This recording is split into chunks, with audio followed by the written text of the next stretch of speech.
You drink milk every day, eat beef, and think of them as completely normal things. But what if the story behind them is far more structured than we imagine? A system where, from the moment a calf is born, its path is already decided. And at the end of that path, millions of animals become part of our daily lives, not just as food, but as part of something much bigger.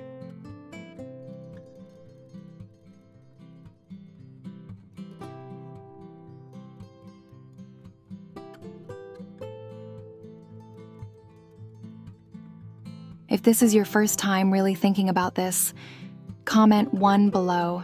If you've heard about it before, comment 2. I'm curious how many people have actually looked into this, because today, on Beyond the Fields, we're not just looking at what happens. We're looking at how the entire system works.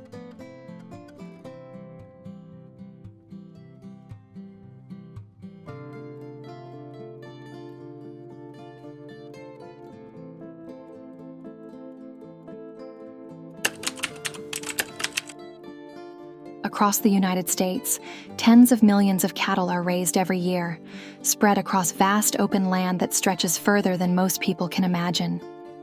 Places like Texas have become central to this system, not just because of size, but because everything here is designed to support large-scale production. At this point, this is no longer just traditional farming. It's a system built for consistency, efficiency, and scale.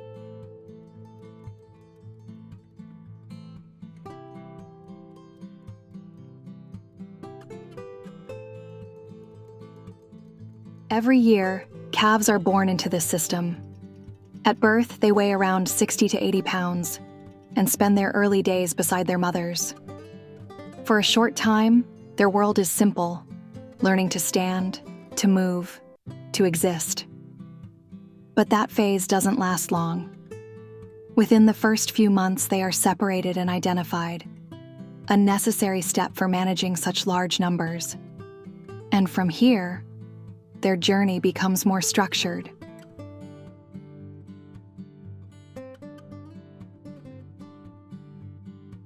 From this point on, their lives begin to move in 2 different directions. Some will become part of the beef industry. Others enter the world of dairy production.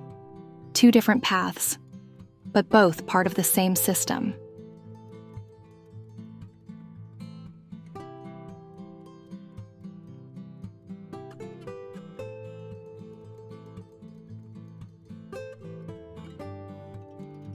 For cattle raised for meat, life continues on open land. Each day follows a rhythm, grazing, moving, returning at night. Sometimes their diet is supplemented with grains to improve meat quality. Interestingly, the amount of grain used in this process could feed hundreds of millions of people. Which raises a quiet question: what does it mean when food systems are optimized this way? After around 2 to 3 years, their journey changes. They are moved into processing systems designed for speed and scale. Each year, tens of millions of cattle pass through this stage, from open fields to highly controlled environments, a transition that reflects how the entire system is built.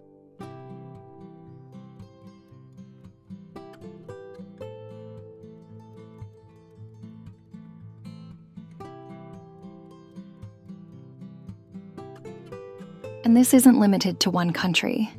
In places like Australia, cattle are raised across massive open landscapes that stretch far beyond what you can see from the ground. In some regions, helicopters are even used to guide herds from above, a method that reflects just how large these operations can become. From there, the process continues in stages. The cattle are gathered, moved into holding areas, and then transported over long distances by truck. Eventually, they arrive at ports where another transition takes place. They are loaded onto ships, sometimes in the thousands, and sent across the world to other countries. At this scale, the journey of a single animal is no longer isolated. It becomes part of a much larger system, one that connects continents, markets, and global demand.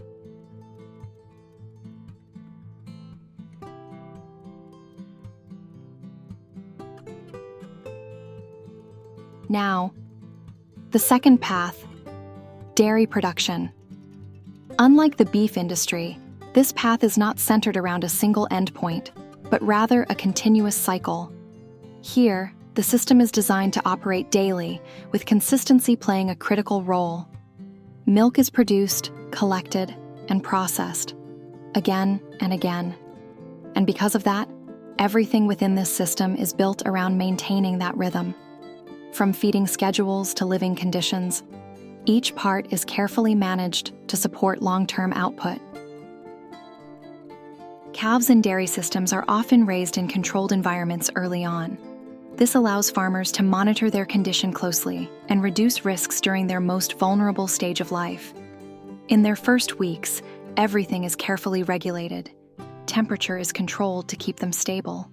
Nutrition is measured to ensure proper growth. Even the space they live in is designed to limit stress and exposure to disease. Because in a system like this, small variations can have long-term effects. The goal isn't just survival, but predictability. A consistent start that supports everything that comes next.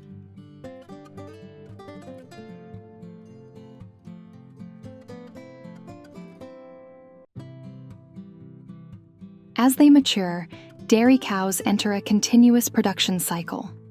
Their diet is carefully managed, mostly grass and processed feed, and over time, they produce far more milk than they naturally would.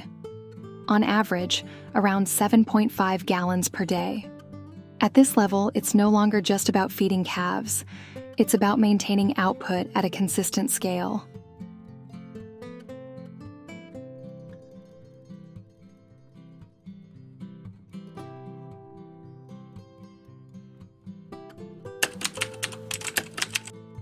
On large farms, everything is optimized: feeding schedules, cleaning systems, even comfort levels, because small changes can affect production. When it's time for milking, hundreds of cows move through the system, standing in rows as machines handle the process. Efficient, repeatable, continuous. And at this point, the system itself becomes the most important factor.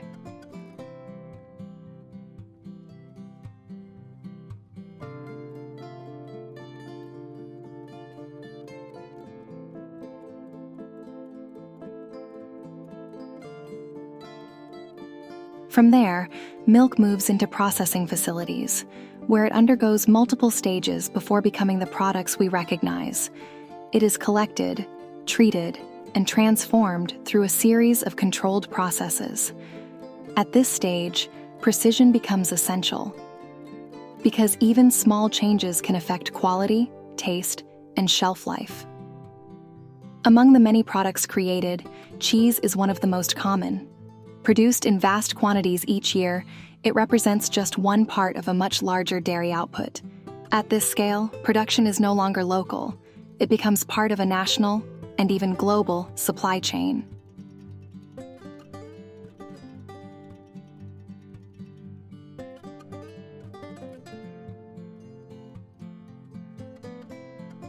From open fields to industrial systems, the journey of a cow is no longer just a natural process.